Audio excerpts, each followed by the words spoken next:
Hello, dear dancers. My name is Joana Saahirah, and we're here from paradise to give you a very special message. I called it the aesthetics of the visual versus the aesthetics of emotion.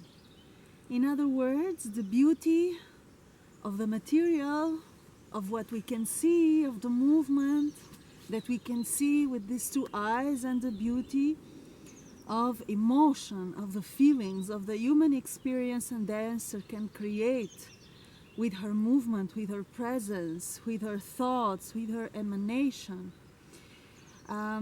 Usually we are taught, and I include myself in this group, as dancers, to see beauty as a visual process. So we work our bodies, we work the movement exclusively or almost exclusively from a visual perspective. So we try to make it perfect, which is in itself an illusion, because perfection is a highly relative term.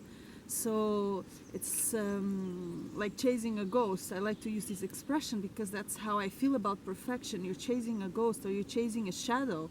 The concept of perfection differs from person to person, and it changes, so it's not something that you should take as a criteria.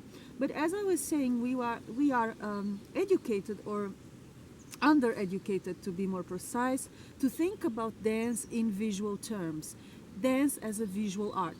And it is a visual art, but the problem is, in Egyptian dance, the visual is not enough. The dance does not begin or end in the visual. The visual side of the dance is very important, but it's just part of it. It's the most superficial part of it.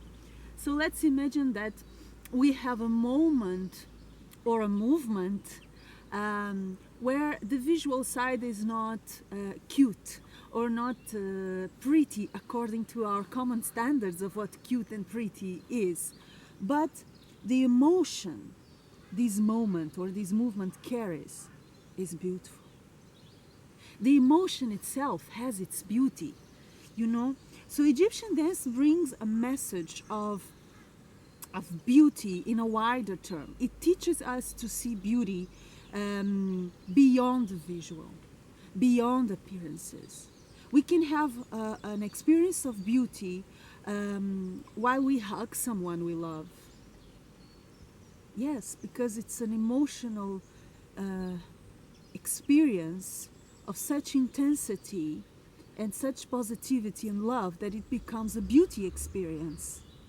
Tarab itself, the ecstasy, the bliss, the evasion, the transcendence experience, yes, of being transported through the music to a higher dimension of myself or a higher dimension of life, that's a beautiful experience, and it has nothing to do with visual structures, visual side of the dance. It has to do with an emotional experience.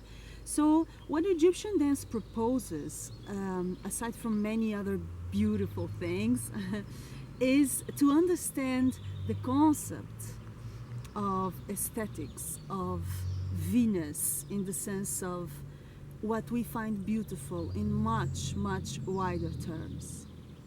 Yes, the visual side of the dance, the shapes, the structure, what we can perceive with our eyes is very important, but it's not where the dance ends, and it's not the only possibility of creating beauty. Creating emotional experiences for ourselves and for our audience, if we have an audience, that's beauty. That's beautiful. Love is beautiful. Joy, a dancer who is perfectly tuned with her own joy, is beautiful. Sadness can be beautiful.